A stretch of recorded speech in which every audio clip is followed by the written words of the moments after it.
Youssef André Ben Mathilde. Messieurs Bokertov, j'attends que nos amis se connectent parce que ce que je vais dire ce matin,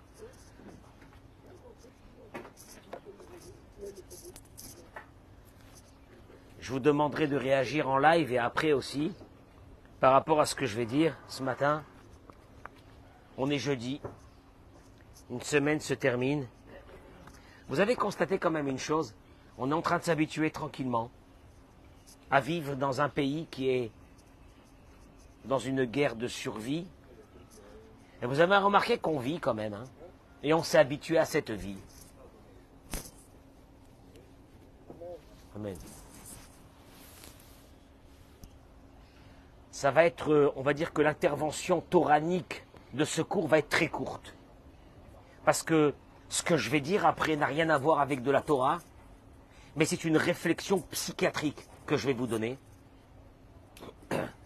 Si vous avez la possibilité de le partager à tout le monde, un, et deux, de réagir à ce que je vais dire maintenant.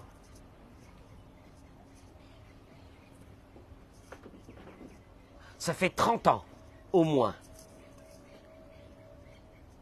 qu'une question lancinante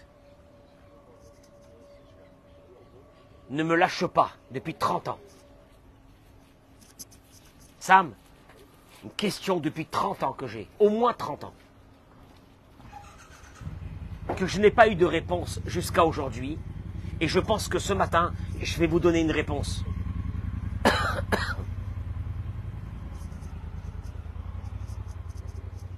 En 1939, se lève une nation, lambda, l'Allemagne, qui d'ailleurs aujourd'hui est une nation quoi?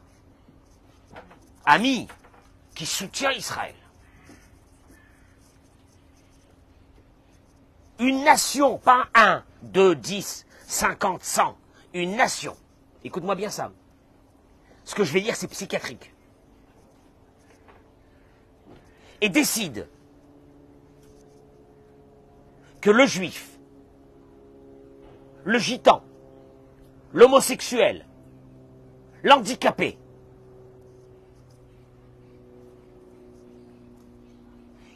il faut se débarrasser d'eux. On a donné un nom qui s'appelle la solution finale. On va tous les amener dans les camps de la mort. On va les sélectionner. On va les gazer. On va les brûler. Des femmes, des enfants, des bébés, des vieillards, etc. Pas 10 personnes, 100 personnes qui ont été habitées, qui se sont retrouvés un matin fous pour faire ça. Mais une nation entière qui pendant 5 ans se réveille tous les matins pour aller au travail. Dans un camp de la mort, on a 100 000 personnes à gazer et brûler. Aujourd'hui, il y avait le programme de la journée. Qui finit son travail le soir, qui rentre chez lui à la maison et qui s'assoit et qui joue du piano avec son enfant sur ses genoux, très ému par une mélodie qu'il est en train de composer de Schubert ou de Schumann. Et le lendemain, il retourne au travail. Moi, j'ai un vrai problème avec ça. Et puis que cette nation se réveille 5 ans après et redevient une nation humaine. Vous avez compris la question? L'allemand lambda que tu as ici, aujourd'hui, c'est quelqu'un de très civilisé. Mais qu'est-ce qui s'est passé pendant 5 ans? Pas 1, pas 10, pas 100, mais des millions d'Allemands qui ont décidé de nettoyer le monde du juif. Sam, tu as une réponse sur ça? Hein? Je vais faire le parallèle avec ce qui se passe aujourd'hui dans le monde musulman, qui est une partie de ce monde musulman, aujourd'hui, a décidé que le mécréant, il faut le nettoyer. Alors, le mécréant aujourd'hui, c'est le juif. Et on a maquillé ça avec l'État d'Israël, parce que le juif, il est conquérant, il nous a pris notre terre. Mais c'est pas vrai, puisque le musulman, pas le musulman moderne, le musulman islamiste a décidé aujourd'hui que le mécréant, alors le mécréant, il est juif, il est français, il sera allemand, il sera anglais et il sera américain. Mais que tous ces mécréants doivent disparaître. Moi, je me pose la même question. Parce qu'il va arriver un jour où c'est que le musulman va redevenir quelqu'un de civilisé. Oui. Mais alors, aujourd'hui, je vais te donner l'ADN du nazi et l'ADN de l'islamiste. Et elle est la même. Mais avant de commencer ça, parce que j'ai un grand message ce matin à vous faire partager, mesdames et messieurs, et je vous demande de partager en masse, parce que ce que je vais dire ce matin, c'est un cri d'alarme pour l'État d'Israël, au sujet d'un détail, qui est un détail, parce que nous aujourd'hui on s'est habitués. Ça fait un mois que l'inconcevable est arrivé, et on s'est habitué, et on est en train de s'habituer à ça. Et je voyais hier, Hervé, une vieille mamie qui disait: j'ai échappé au camp de la mort. Et mes petits-enfants, ils ont retrouvé le camp de la mort. Et je ne sais plus où ils sont. Tu me suis? Elle a échappé au camp de la mort. Et elle est en train de dire que ses enfants, et ses petits-enfants qui ont disparu, qu'elle ne sait pas où ils sont, est-ce qu'ils sont morts, est-ce qu'ils sont vivants. Son fils, pas son fils, mais son petit-fils. La femme de son petit-fils, les enfants, ils ne sont pas là. Ils ont disparu. Elle ne sait pas s'ils font partie de ceux qui ont été brûlés et qu'on n'a pas encore découvert leur corps, ou s'ils sont à Gaza. Elle ne sait pas. Et elle dit: j'ai revécu encore une deuxième fois de mon vivant la Shoah. Toi, tu entends ça et tu comprends pas. Il y a un truc qui ne va pas. Parce que tu te poses une vraie question, Hervé. Qu'est-ce qui s'est passé pour qu'on en arrive là? Qu'est-ce qui s'est passé pour qu'on en arrive là? Je voudrais introduire cette idée parce que le message que je vais vous donner après, il est terrible. Raphaël Shmulevitz.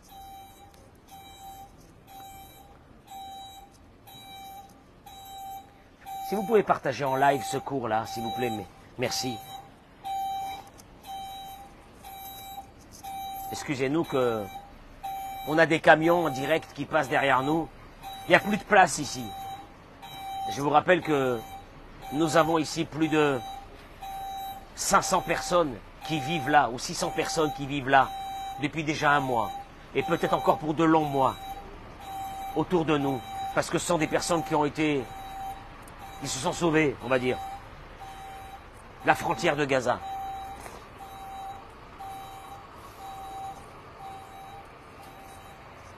Écoutez, je vais vous donner une indication que la Torah nous amène à cette situation. Raphaël Shmulevitz s'est dit: Benisayon Akedat Yitzhak.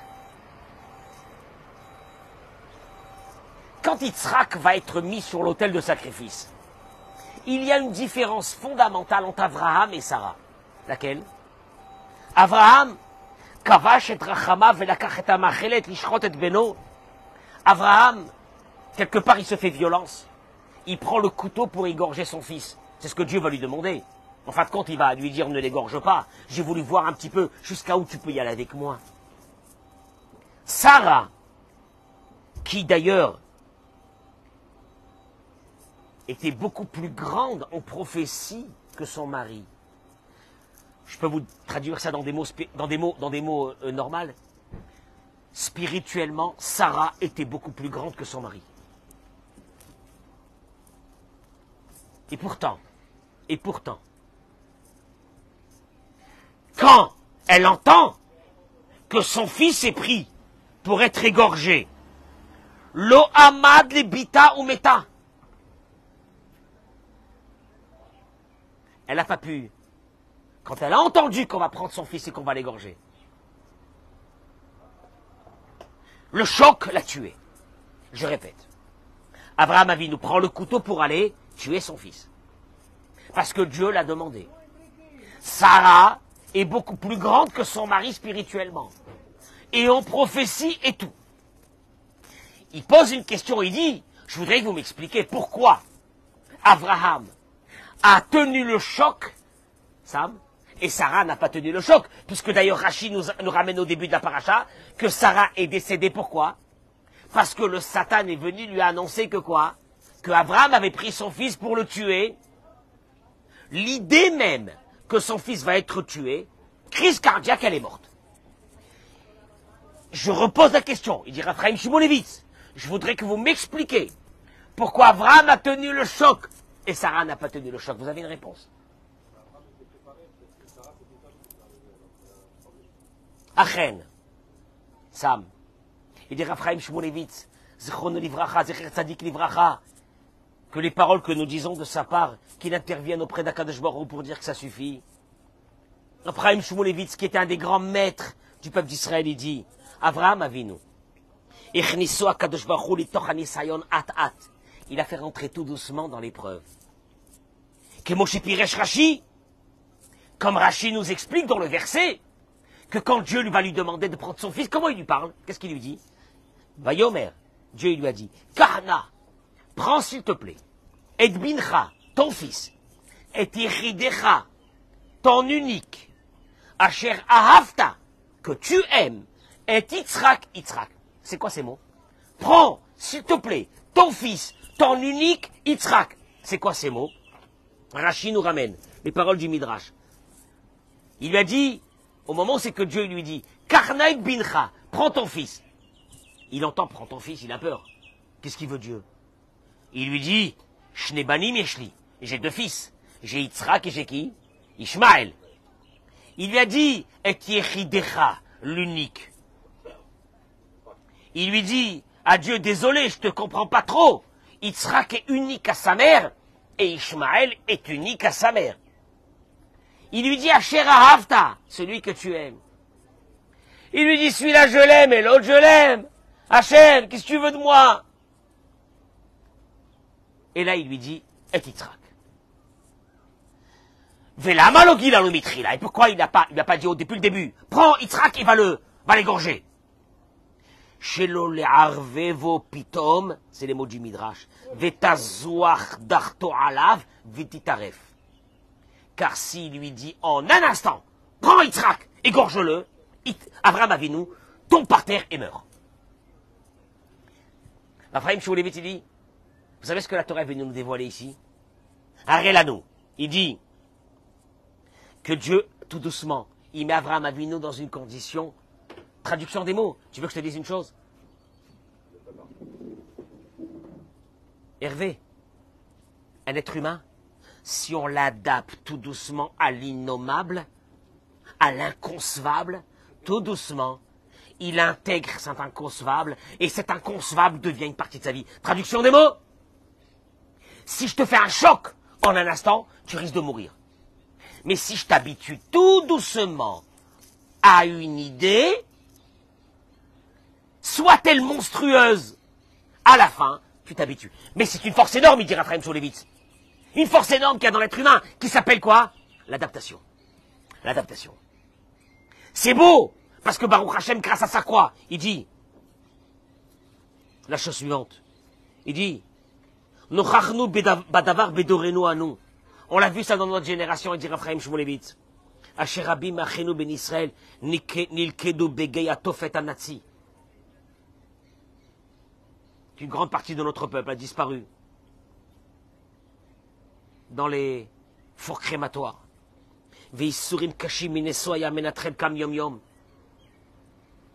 Et que leur vie de tous les jours était monstrueuse. Il faisait moins 50. Ils n'avaient pas de chaussures. On les prenait tous les matins au travail, en leur donnant une soupe qui était faite à peine de quelques pommes de terre et de morceaux de bois à l'intérieur, de sciures de bois, pour qu'ils mangent ça.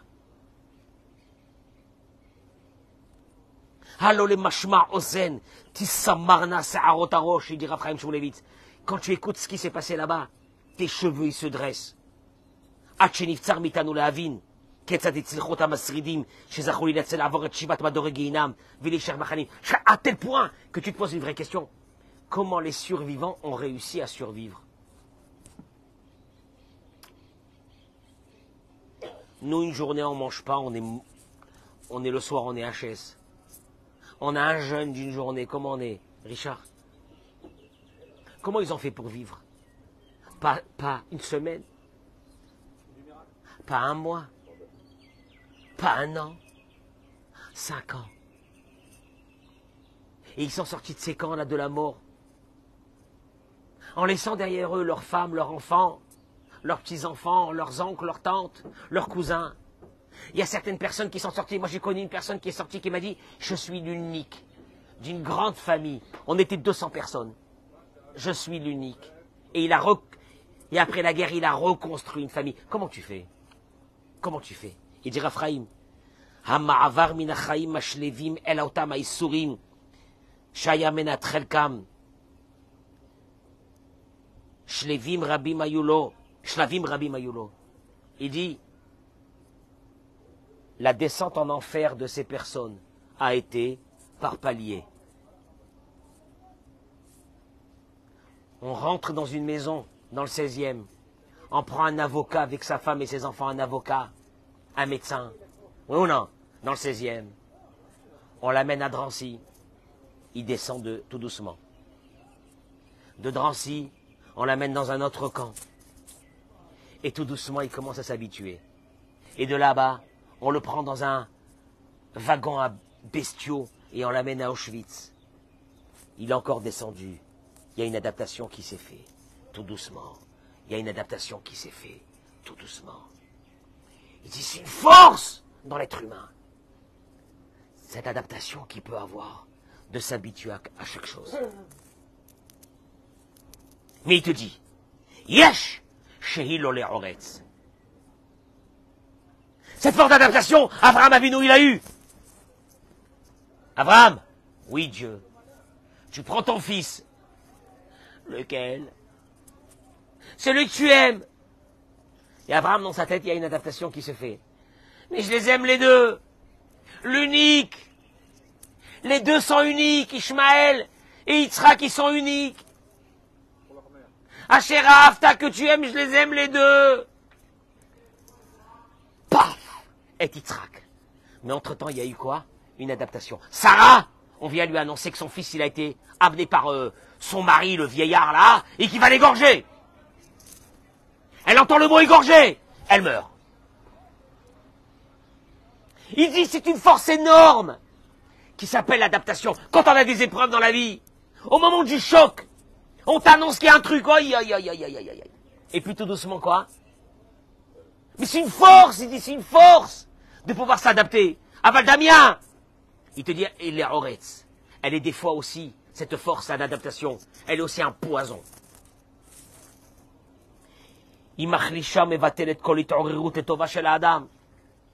Tous les sentiments que tu peux avoir dans ta vie, à un moment donné, tu sais comment on l'appelle? Le mec, il est quoi? Il est blasé. Il est blasé. Il a gagné beaucoup d'argent, il est blasé. Zéler Oretz, il te dit attention, attention, cette force d'adaptation, elle est bonne pour t'adapter quand tu auras des épreuves. Mais elle est un poison quand tout va bien. Tu sais pourquoi? Parce que quand tout va bien à la fin, qu'est-ce qu'il y a, Hervé? Tu t'habitues à tout. Tu t'habitues à tout. Parce que, oui, parce que c'est une forme d'adaptation pour t'adapter à une survie, mais c'est aussi une forme d'adaptation que tu t'habitues, que chaque chose que tu as. Il te dit, tu peux avoir n'importe quel sentiment qui t'a pris et que tu te sens vraiment porté par une idée. Mais tout doucement, avec le temps, qu'est-ce qui se passe? Hein? Et Olivier, qu'est-ce qui se passe à la fin? Olivier! Moi, je m'habitue pas, je crie tous les matins, Olivier, Olivier! Je m'habitue pas. Tu sais pourquoi? Parce que c'est un poison. Olivier, c'est un poison de s'habituer au bien. Il faut que tu te lèves tous les matins et que tu regardes le monde avec un regard neuf. Je répète, c'est bien l'adaptation quand tu as un problème. C'est grâce à ça que des personnes ont survécu à les pires problèmes de leur vie, ils ont survécu. Ceux qui sont dans les géoles des nazis, là. Depuis un mois, Ils se sont adaptés. Ils y vivent. Ils se sont adaptés et y vivent. Écoutez-moi bien ce que je vais dire maintenant. Mais nous aussi, on s'est adaptés. Ça y est, on s'est adapté qu'on est dans la guerre. Vous avez remarqué? Et on va commencer maintenant à vivre. C'est extraordinaire. Mais ce que je vais vous dire aujourd'hui, maintenant, c'est très grave. C'est que cette adaptation, elle a un côté qui est positif au niveau de la préservation de l'être humain, quand il y a quelque chose de grave. Mais l'autre côté, c'est de s'habituer à ce qui s'est passé. Et qu'un beau matin, ça ne nous fera plus rien. Qu'il y a eu 1500 de nos frères qui ont été violés, tués, écrasés, coupés en morceaux, brûlés. Normal. On s'est habitué à l'idée. Tu me suis, Samuel? J'explique une chose. J'explique une chose. Je me suis posé une question depuis 30 ans ou 35 ans. Comment une nation normale se lève un beau matin, écoutez-moi bien ce que je suis en train de dire parce que je vais aller vers une idée qui est très grave, et décide que le juif, le gitan, le manouche, l'homosexuel, l'handicapé, il faut nettoyer tout ça de ce monde. Et on va travailler pendant 5 ans, tous les jours, pour prendre des millions de bébés, de femmes, d'enfants, de les gazer, de les brûler, de rendre ça de la cendre. Je peux vous poser une question? Il y avait, jusqu'à il y a peut-être 35 ans, quand moi j'ai fait mes études ici en Israël, avant de retourner en France, j'étais dans une yeshiva qui était à Beit Vagan. Beit Vagan qui est en face du mont Herzl. Et en face du musée de la Shoah, Yad Vashem. À cette époque, il y avait une chose qui n'existe plus aujourd'hui, c'est qu'il y avait des petites vitrines. Et dans ces petites vitrines, il y avait des bouts de savon. Il y avait une fabrique en Allemagne de savon à base de graisse du juif. C'est-à-dire qu'on était venu... C'est horrible ce que je vais dire. C'est-à-dire qu'on était devenu, à leurs yeux, des animaux. Et donc, il y avait une matière première à prendre. On prenait les dents en or, on sélectionnait tout ce qu'il y avait à prendre du corps du juif. Hervé, 5 ans après, ils se sont réveillés, ces Allemands. Ils sont redevenus quoi? Humains. Je me pose une vraie question. Comment une nation entière, pendant 5 ans, dans leurs yeux, quand ils nous regardaient, ils ne voyaient pas des êtres humains, ils voyaient quoi? Moins que des animaux. Et ils prenaient des bébés juifs, ils tiraient une balle sur la tête, ils riaient de la cervelle de ce bébé qui sautait. Comment? Comment? Et je vais vous donner la réponse. Il y a une technique, elle est infaillible.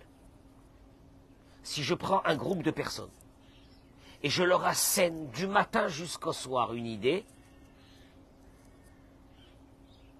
je les formate à cette idée. Tu m'entends? Je les formate à une idée. Je vais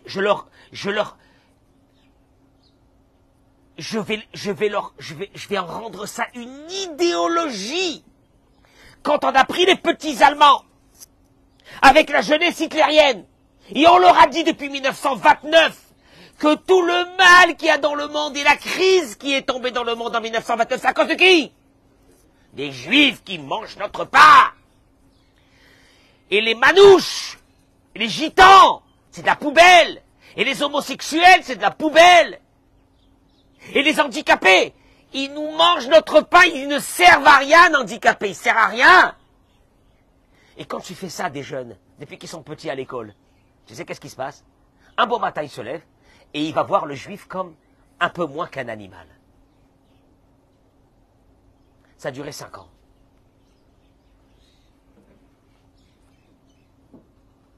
L'idéologie islamique, elle a été la même. Elle est en train d'enseigner, pas seulement à Gaza, mais en France, dans les mosquées islamistes. En Allemagne, dans les mosquées islamistes.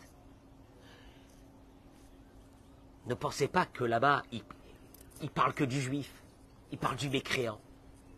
le mécréant, ils sont en train, les prédicateurs, ils sont en train de faire rentrer ça dans la tête des gens. Ils sont tous assis comme ça, ils écoutent le prédicateur. Il y a 2 jours, en Arabie Saoudite, ils sont venus faire sortir un prédicateur, tu l'as vu? De force, un sauvage, un barbare, qui était en train de dire qu'il faut tuer tous les mécréants. La police est venue le faire sortir en Arabie Saoudite. Parce que ça les menace à eux aussi. Et que tout mécréant doit mourir. Et que quand en Allemagne, on annonce ça à tout le monde, que les mécréants, ils doivent mourir. Ils appellent ça chez eux. Ils ont encore une autre forme. On va rentrer dans le monde civilisé. On va le vampiriser de l'intérieur. Ils ont donné ça un nom en arabe qui s'appelle la dawa. La dawa. En France, paix à vous, mes frères français. J'espère qu'il y aura encore des endroits comme la Corse, où ils ont compris les choses et qui savent qu'est-ce que c'est. J'espère qu'il y a encore des endroits comme ça. Paix à vous, les Français. Paix à vous, les Occidentaux, qui avez déjà baissé votre pantalon, ça fait longtemps. Et vous flippez, vous avez peur, parce que c'est trop tard pour vous. Et ces prédicateurs, à force de le dire, à force d'enseigner dans les écoles coraniques en France, depuis qu'ils sont petits, que le mécréant, il faut le massacrer. Parce que le mécréant, c'est même pas un être humain, c'est moins qu'un être humain. Va se lever un beau matin, quelqu'un qui est abreuvé dans les réseaux sociaux de ses discours, et il va prendre Samuel Paty, il va l'égorger normalement. C'est même pas un homme. C'est même pas un homme. Et là, il va prendre une mitraillette, il va aller tuer tout Charlie Hebdo. C'est normal. Il est fier. Il va rentrer à Toulouse dans une école et il va tuer des enfants. C'est normal. C'est même pas des êtres humains. Tu me suis ou non? Et vous n'avez pas compris une chose. C'est que si tu rentres dans une idéologie et que tu la scènes du matin jusqu'au soir depuis que tu es petit à quelqu'un, un beau matin, il sort ce petit-là qui a grandi et il te regarde, Hervé, et il te regarde, Eric. Il regarde même pas des êtres humains. Traduction des mots, que c'est salafiste. Tu crois que quand il regarde un policier en France, ou quand il regarde un Français en France, il le regarde en tant qu'être humain? Écoute-moi bien, c'est comme un chasseur qui regarde un gibier qui passe. Il est mort de rire. Il le regarde passer, il dit là aujourd'hui j'ai pas besoin, mais le jour que j'aurai besoin, je lui mets pas une 22 long rifle, je lui mets une 45, je sais pas quoi, je lui explose son cerveau. Parce que c'est du gibier. C'est comme ça qu'il voit les choses.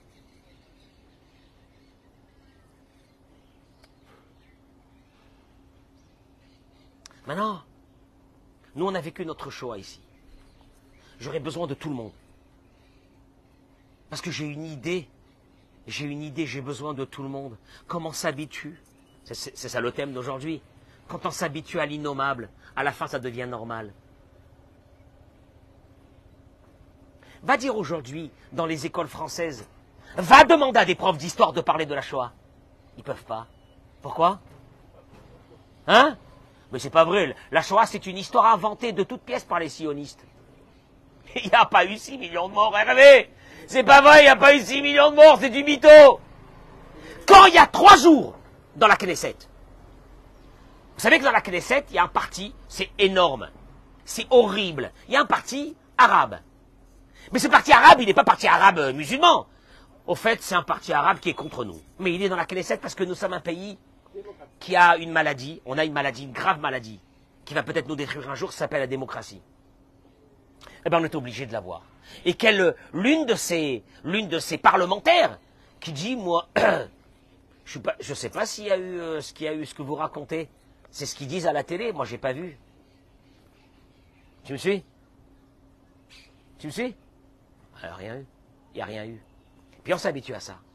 Et puis on s'habitue à la guerre, et puis on s'habitue à l'innommable. Et puis un beau matin, tu sais ce qui va se passer, Hervé? Qui vous a dit qu'il y a eu quelque chose là-bas dans les...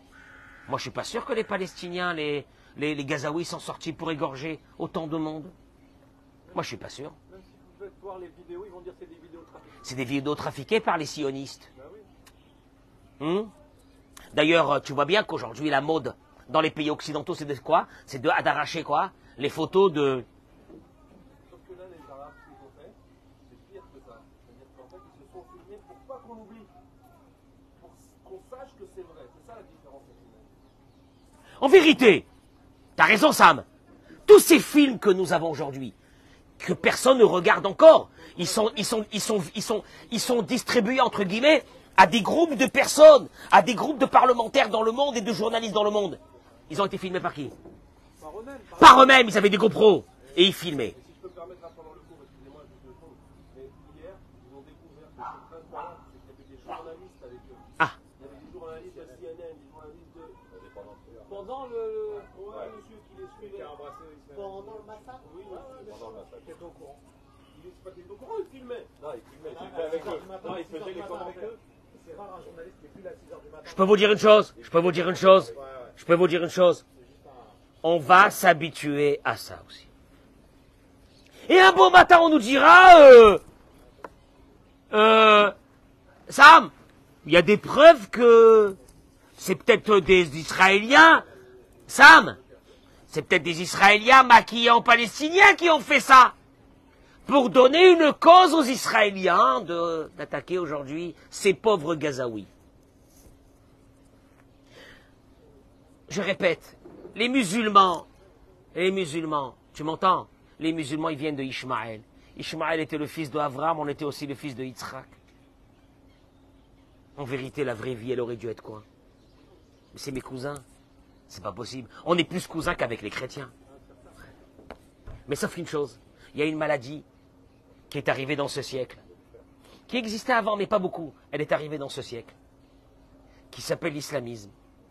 Et qu'aujourd'hui, on ne peut même plus parler devant l'islamisme. Elle a conquis le monde.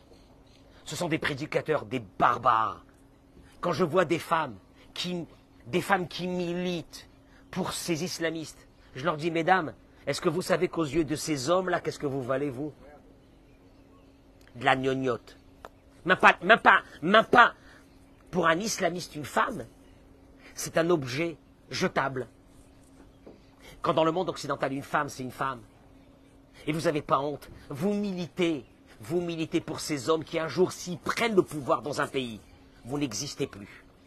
En Iran, les femmes avaient une place prépondérante dans la société. Qu'est-ce que tu vois aujourd'hui? 2 yeux. Tu rentres dans un foyer iranien, 2 yeux, encore 2 yeux, parce qu'il y a 3-4 femmes, il fait ce qu'il veut. Il y a 6 femmes, il a 10 femmes, il fait ce qu'il veut, c'est des objets. Et vous, les femmes, vous militez pour ça? Barbares. Pour ce monde de barbares, de sauvages. La France, elle a déjà baissé son pantalon. L'Allemagne, l'Angleterre, tous ces pays. Pour qu'on arrive, nous, à quoi? À l'innommable. Mais l'innommable, il est arrivé, tu sais pourquoi? Parce que ces Gazaouis, depuis qu'ils sont petits, qu'est-ce qu'on leur apprend? Que le juif, c'est même pas un être humain. Eh ben alors c'est facile après de venir et de brûler le juif, de le couper, de l'égorger, mais c'est rien, c'est même pas un juif, c'est comme un poulet. C'est comme un poulet. Parce que depuis qu'il est petit, c'est ce qu'on lui apprend. C'est ce qui s'est passé avec les nazis. La jeunesse hitlérienne a été ça. Depuis qu'ils étaient petits, qu'est-ce qu'on leur a appris? Que le juif, le manouche, le gitan, tout cela, c'est des tâches qu'il faut nettoyer pour arriver à un monde à rien. Le monde tous avec des yeux bleus, des beaux. On va enlever le juif, il a un nez crochu. Le gitan, il est moche, etc. L'handicapé, il mange, il produit rien. Il faut les emmener tous dans les chambres à gaz. Qu'ils soient juifs ou pas juifs. Je peux vous demander une chose, je vous en supplie, faites passer mon message. C'est ce que je vais dire maintenant. Comme on s'habitue et on s'adapte à tout. Si vous connaissez des personnes dans le gouvernement israélien ou ailleurs, ou Meir Habib, et tous en France, de faire passer un message. On ne doit jamais oublier. Or, l'adaptation, c'est justement l'oubli. Tu me suis? L'oubli, t'habitues. Il nous faut en Israël, je dis bien, je pèse mes mots, que toutes ces maisons brûlées, où à l'intérieur on a ramassé des bouts d'os de ce qui restait de ces hommes et ces femmes qui vivaient là-bas tranquillement dans le kibbutz, et que d'ailleurs au demeurant, ces hommes et ces femmes, ils ont voué une partie de leur vie à faire quoi? À aider les Gazaouis.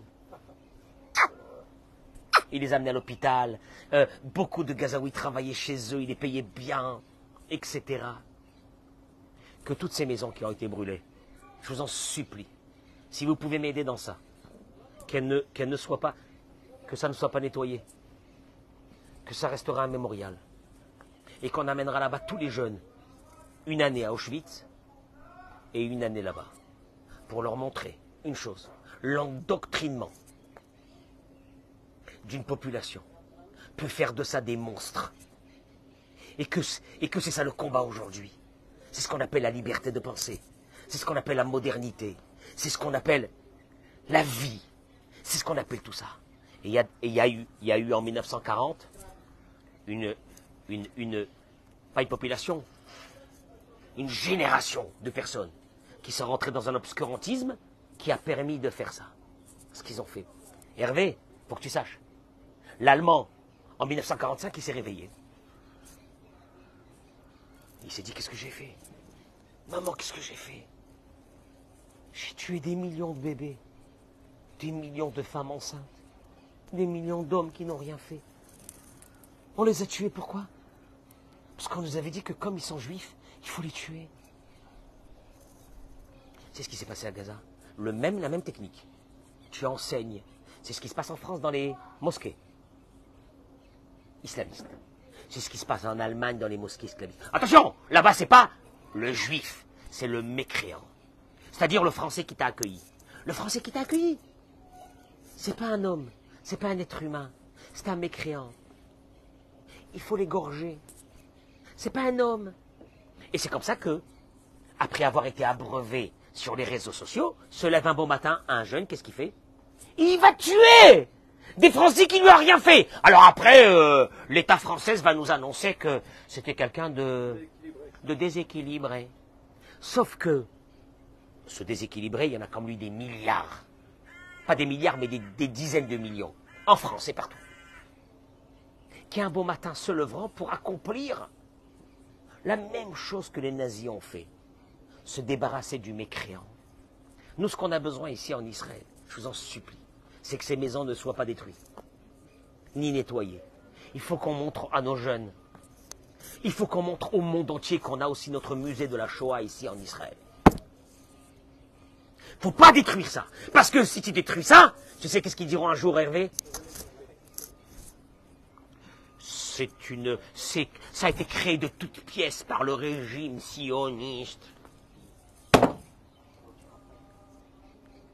Celui qui me regarde ici, s'il a la possibilité de transmettre ça, je vous en supplie, qu'on délocalise un peu les kibbutzim, mais qu'on laisse cet endroit. Faut que ça reste. Faut qu'on puisse venir là-bas. Pas une statue, pas une statue qu'on a fait, un truc bidon. Faut qu'on aille voir, faut qu'on aille sentir l'odeur du brûlé.